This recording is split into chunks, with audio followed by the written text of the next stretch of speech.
We are live. Good evening, Facebook friends and family.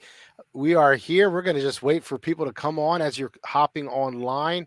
Go ahead and let us know where you are watching from and post in the comment section. I am here with my good friend, Dr. Pastor Paul Barreca. It's been a few months since we've talked, but here It we has are. been, Jason. You've been in a whirlwind, and I've been in a whirlwind, but the Lord has slowed us down a little bit tonight, so we can kind of talk about this upcoming, amazing, unique, one of a kind trip to Israel. Yes, So, we were. You've been working on this for quite a few years, and I yeah, know. the thought of this was about 4 years ago when I was on another Israel trip, and we went to En-Gedi, and I was there with my son-in-law Adam, and there's about 20 miles of hiking trails in En-Gedi. That's the desert oasis in Judea, just along the Dead Sea. And we had about 2 hours there with a group, and we had a Bible study, and my son-in-law and we were out running ahead of the group. They were, not up to running through things, and we said, "Oh my goodness, we could spend like days just hiking here." And I just started thinking, Lord, make a way for me to be able to bring a group to Israel Yeah, on an Israel hiking trip. yeah, And Jason, you and I have done some hiking trips together, yeah. canoeing trips, and we've loved them. They've been awesome times of fellowship. But you've also done trips to Israel, and I've done trips to Israel.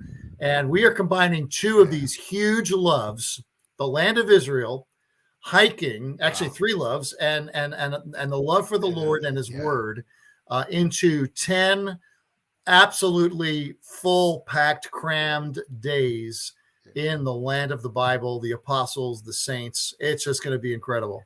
I'm so excited just hearing you talk, and it's just bringing back to my own remembrance of not only the two trips that I've done to Israel, and I know you've done a whole lot more than that, but also doing the hiking trip. You are a great outdoorsman, so uh, it's just going to be an awesome time of not only, like you said, the outdoorsy type of hiking and spending time, but the fellowship, walking side by side, hiking the Jesus Trail. Talk to us a little bit about the Jesus Trail.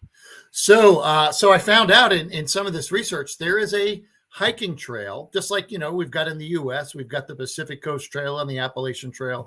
Well, Israel's not that big, obviously, but there's a trail that's been built up and mapped out, and it's used, and it runs from Nazareth, the birthplace of Jesus, or the birth home of Jesus, to Capernaum, where so much of the miracles, the Sea of Galilee, all of those things were done. It's a 65-kilometer trail, and it goes over just some beautiful park areas, some beautiful archaeological sites. We're going to be hiking this over 4 days, so our average day is going to be about 6 to 8 miles, maybe on the upper end, one or two of those days, and just walking through.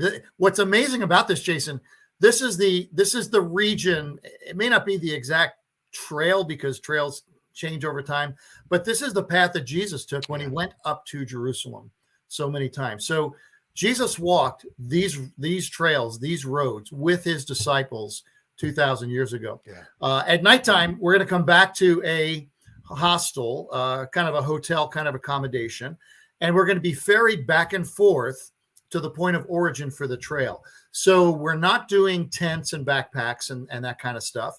We're just carrying a day pack with water and lunch.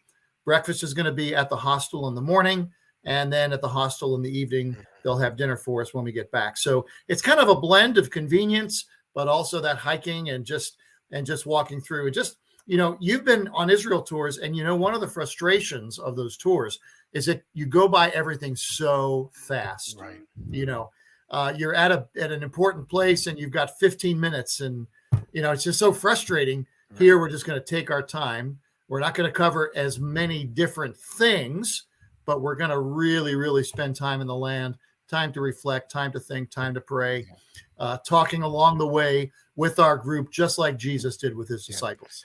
Right. There's a saying that your typical tour in Israel is we're going to run where Jesus walked. And that we will not do. We are going to walk. We're going to have some great fellowship. Talk a little bit about the health. I mean, we need to be in pretty decent shape, being able to walk. You said about 10 miles a day, but talk Yeah. a little bit about that. Yeah. So, listen, I'm 59 years old. I'm not in the best health of my life. I do get out, I walk. I'm not a mountain climber, and like I'm not. This is not like rappelling and ropes. If you're fit and you can walk 10 miles on a hot day, I mean that's what we're going to be doing. So, and I'd say between now and March, you've got a lot of time to get working up, where you're maybe walking 2-3 miles, 2, 3, 4 times a week. And then once a week, you do an 8-mile day. And I'd say if you can do that by the time we leave, I think you'll be in good shape. Great, great. So after we walk the Jesus Trail, we're gonna get up to go to some of the sites there, Migdalia, and Capernaum, and we're going to do a little rafting on the Jordan River. Now, not whitewater rafting, but we're going to go down the river a little bit.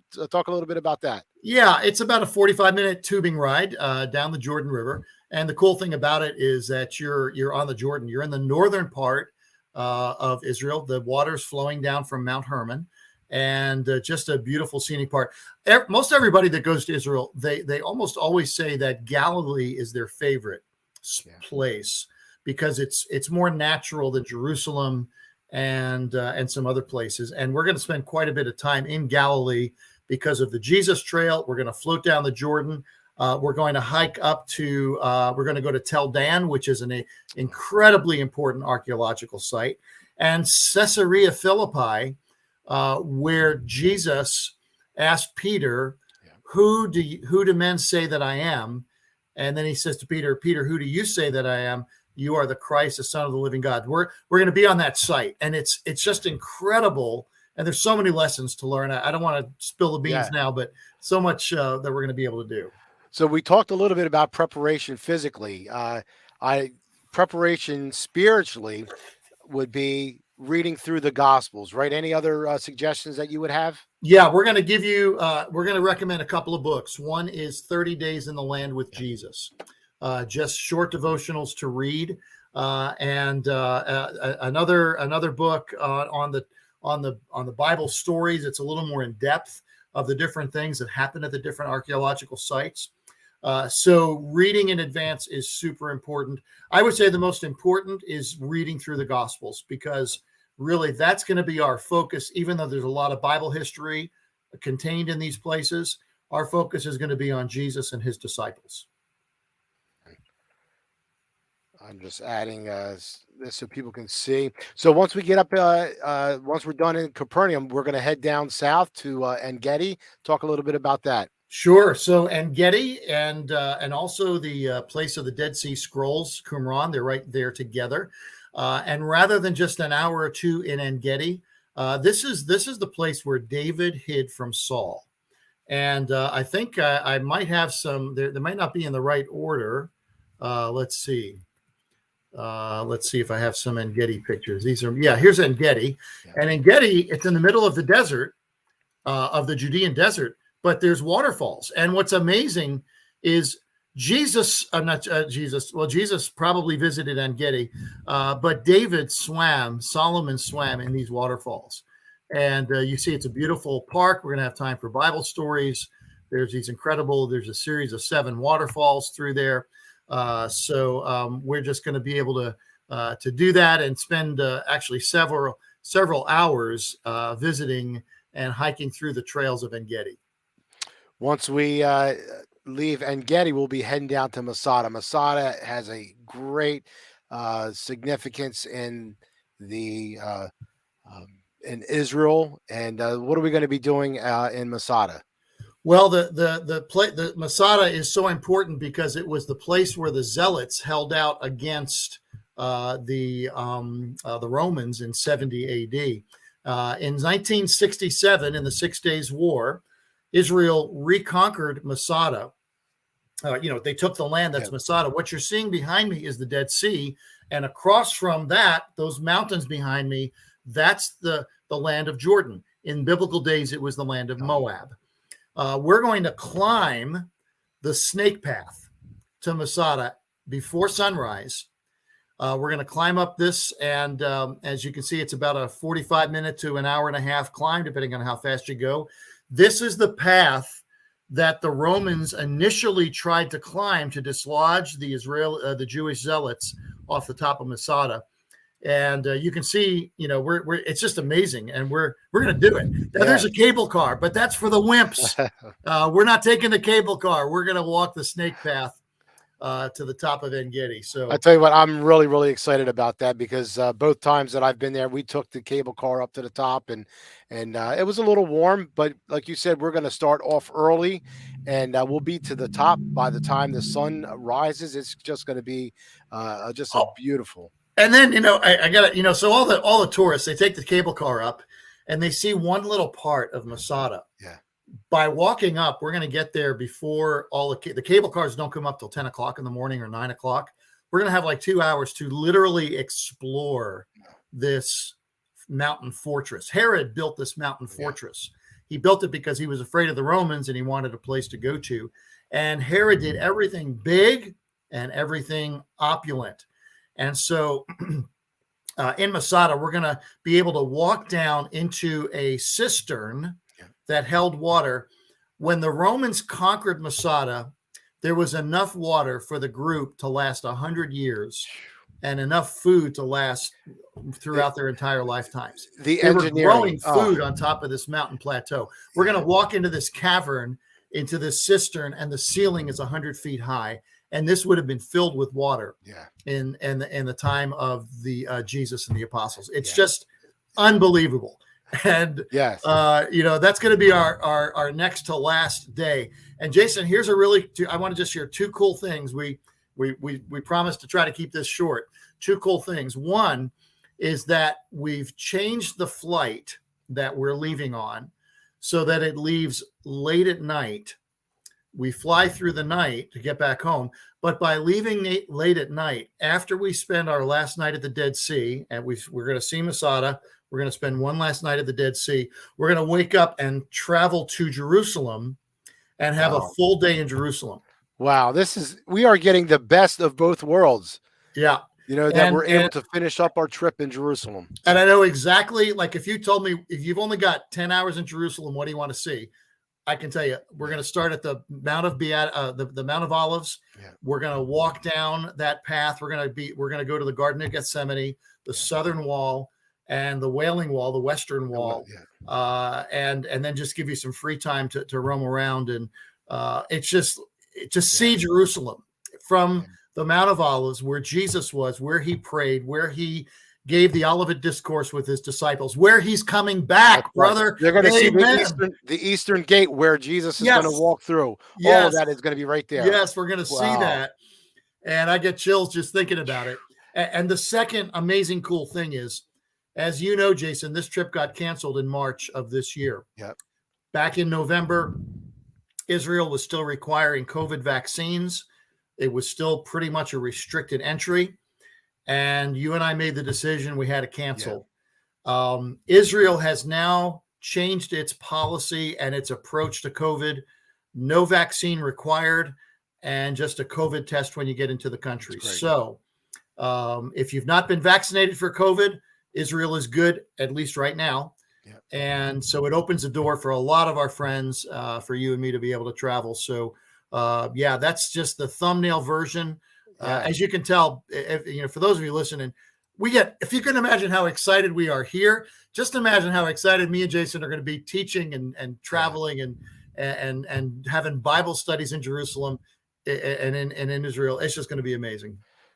Well, I can't wait. I know we've talked a lot. There was a question somebody asked, how many days, Tom? It's going to be from March 10th through the 20th. So I'll talk to you a little bit offline, but we are so excited for this. Where do people need to go to register? They can register today. They can register today. It's really simple. IsraelHike.com. And that's our unique website. The tour is being coordinated by a large Christian travel agency called Pilgrim Tours. So we are working with what they call retailers in Israel. So we are going to have a tour guide the whole time. Our meals, our hotel, all of that is pre-established, paid for. It's included in the price. The airfare is out of Newark. So you've got to, if you live somewhere else in the U.S., you'd have to try to get to Newark first. But all the details and a day-by-day itinerary, it's all listed here. And then the registration there is how you register. One last thing, Jason. We cannot take more than 30 people. Okay. Because we're hiking. We can't have people we have to be able to talk to everybody at the same time. And so we're limiting this to the first 30 people that sign up. And you and I already have family and friends that are signing up. So honestly, there's not tons of space. So if you're thinking about it, I would encourage you. If you're wondering about the deposit, it's a $300 deposit, and that is refundable. A portion of that is refundable up until, I think it's November. Read the details on the registration form.